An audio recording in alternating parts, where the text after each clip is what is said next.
Hemos estado toda la mañana llamando a la calma, llamando al diálogo, a la conversación, a reencontrarnos. Sin embargo, ayer el presidente de la República habla para todo el país y dice, estamos en guerra. De inmediato, todos los aspectos políticos, comunicacionales, dije, como que funcionaron el ceño, como que, pero ¿qué está diciendo? ¿Contra quién estamos en guerra? ¿De qué estamos hablando? Esto es de que estamos en la máxima superación. Me gustaría abrir un poco el debate, la conversación respecto a lo que dijo el presidente. ¿Alguien coincide con el presidente? ¿Estamos en guerra realmente? No, de ninguna manera. De ninguna manera. Daniel, quiero hablar contigo. A ver, yo quiero partir diciendo que me parece que es una irresponsabilidad que un jefe de Estado hable de una guerra contra su propio pueblo. Eso es de lo más grave que hemos escuchado en democracia. Recuerda a la época de la dictadura cuando Pinochet decía, esto es una guerra, señores. Es de lo más grave y condenable. Yo creo que el llamado al presidente de la República es a la mesura, a la calma, a controlar la incontinencia verbal. Y yo agradezco y valoro las declaraciones que posteriormente hizo el general Iturriaga en torno a decir que ellos no están en guerra con nadie. Porque acá no se trata de una guerra. Acá efectivamente hay hechos delictuales. ¿Qué es eso? Hechos delictuales del lumpen. Pero el resto de la sociedad chilena no está de acuerdo con eso. El resto de la sociedad chilena está incluso conteniendo el lumpen en algunos casos. Sí. Y lo que están haciendo en las calles es demandar mayor justicia social, estar un poco de igualdad. Si eso es lo que está. Y ojo, que a eso el gobierno no le ha dado respuesta hoy día. Se está tratando el tema solamente como un problema de orden público, que por cierto existe, pero no se ha dado respuesta a los temas de fondo, que son las demandas de los ciudadanos. ¿General?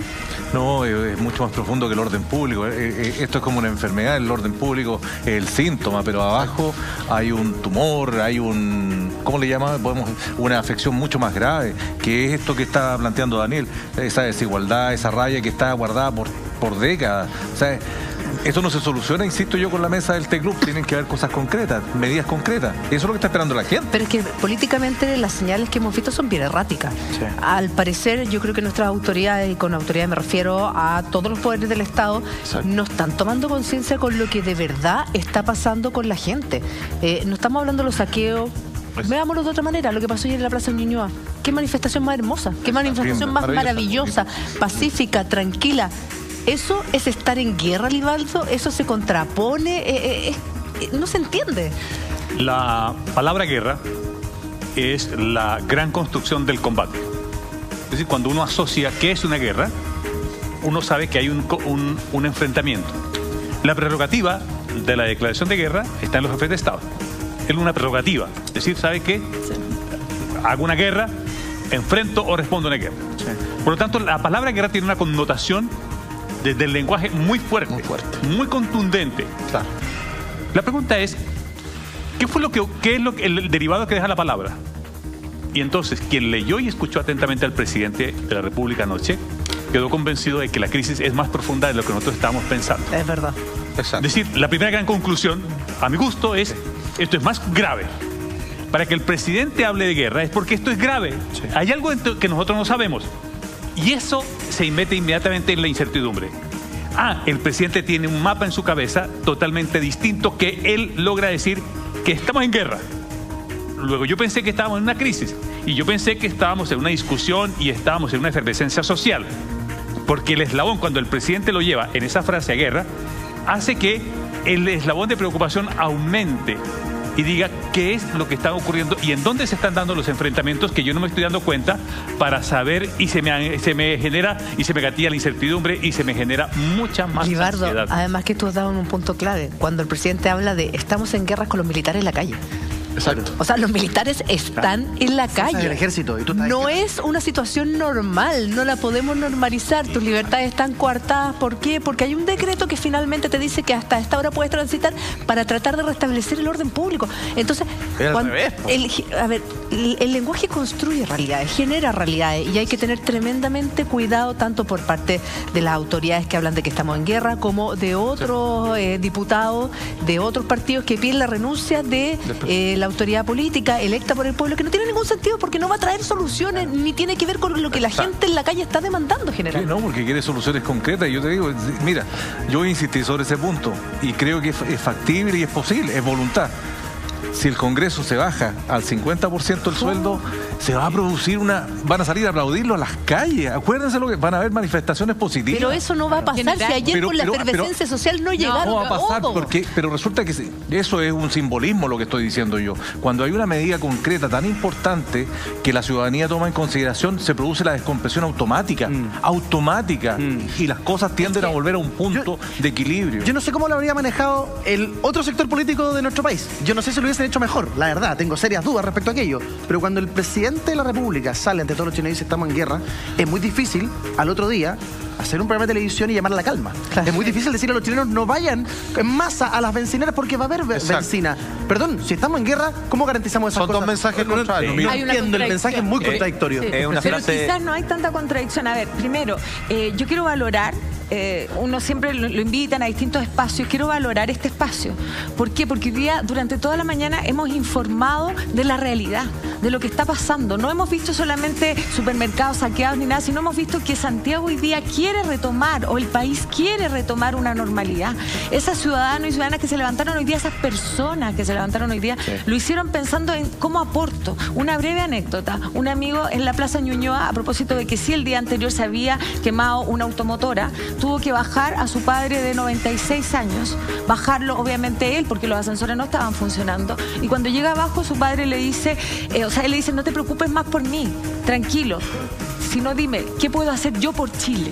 Le dice un anciano de 96 años en una impotencia atroz de decir, ¿cómo aporto a Chile? Claro. Entonces, esa es una pregunta que nos deberíamos estar haciendo todos, desde nuestros espacios académicos, pero también desde las autoridades. ¿Cómo aporto a Chile? ¿Quiero ver a Chile peor o mejor de lo que lo tenemos hoy día? Claro. Yo por lo menos soy de las que creo que quiero verlo mejor. Y para verlo mejor, tengo que darle señales, como lo hemos hecho esta mañana, de tranquilidad y de información a las personas sin tapar nada. Aquí nadie quiere ocultar los delitos y todo lo que ha ocurrido. Al contrario, hablamos incluso de las detenciones y cuánto era el tiempo que las personas debían permanecer, porque así creemos todos que es la justicia, o por lo menos los que creemos en un Estado de Derecho. Entonces aquí también la invitación es a buscar.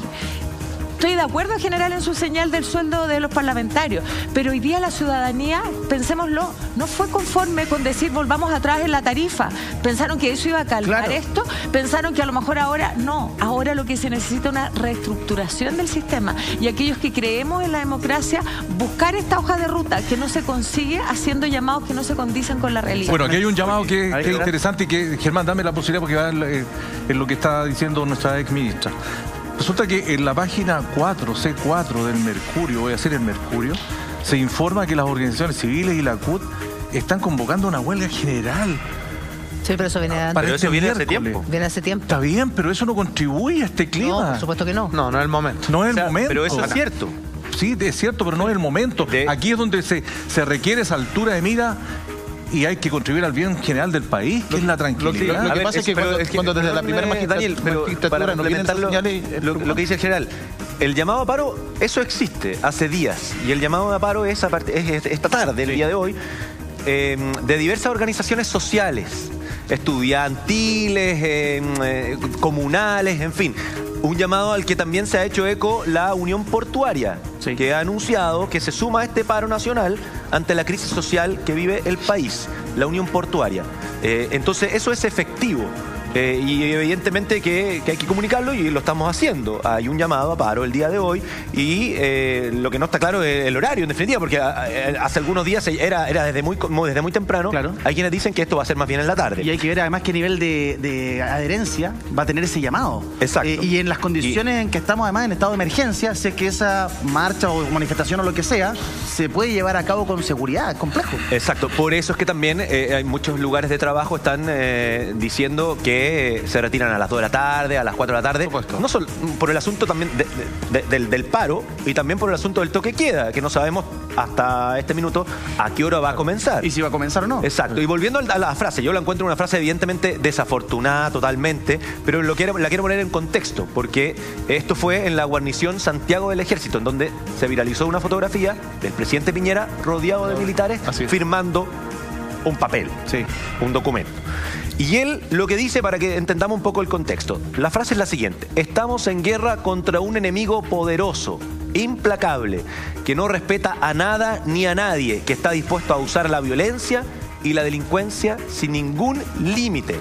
Ellos están en guerra contra todos los chilenos de buena voluntad que queremos vivir en libertad y en paz. Ya, pero, esa es la frase. Ya, pero perdón. Es que esa es la frase. Ya, pero espérate, pero es que eso es bien grave, porque un discurso que se ha sostenido de parte del gobierno y que me parece impresentable es de que hay un enemigo identificado, organizado, que se reúne en una mesa y dicen, ya, hoy día vamos a quedar acá de todo, ya, manda el grupo A para allá, manda el grupo B. Eso no es solamente fantasioso, sino que aquí realmente se ha desbordado una serie de situaciones en distintos grupos sociales, para bien o para mal. El caso es de que cuando tratan de instalar la idea de que hay un enemigo organizado y súper coordinado, a mí me parece tan irresponsable como ocupar la palabra guerra, que no debiera estar en ningún contexto. No hay ningún contexto favorable para poder ocupar la palabra guerra, por lo menos de parte de la presidencia. Juan, ¿qué te parece la declaración del presidente? Lo que pasa es que el presidente Piñera sin ninguna duda se equivocó, como ha estado equivocado todo el fin de semana el gobierno al apuntar hacia allá su discurso. Aquí hay un problema de discurso, porque es cierto, las palabras, los discursos crean realidades. Anoche yo estaba con mi hijo y con mi hija, tiene 12 años, y estábamos conversando y yo los estaba llamando a la calma porque de vuelta de Santiago nos topamos con dos turbas que se cruzaron con los vehículos que veníamos. Y por consiguiente yo les decía, tranquilo, si no pasa nada, aquí no va a pasar nada, aquí hay un tema de inseguridad, de orden público, pero imagino que el gobierno va a hacer algo. Y estoy tranquilizándolos cuando sale el discurso de Piñera diciendo, ¿saben qué? Estamos en guerra. Claro. Y mi hijo mayor me dijo... Pero papá, ¿para qué nos mientes? Claro. ¿Quién está mintiendo? ¿Quién tiene la razón? Entonces, aquí hay un tema de fondo, y el tema de fondo es que la autoridad, cierto, no ha sabido leer las señales, pero en algún minuto tendrá que caer el peso de la realidad para que ellos salgan con el discurso que corresponde. Porque mira, ¿hay un problema de orden público? Sí. ¿Tiene solución vía orden público? Sí. Hay un problema de orden social que debe tener solución también. Y la autoridad es la que tiene que liderar ambas situaciones. No es que sean contrarias. Es la autoridad la llamada a restablecer el orden público por un lado, como bien dijo Olivardo. Pero también es la autoridad la llamada a liderar los cambios sociales que necesitamos. Y eso no se hace con el discurso de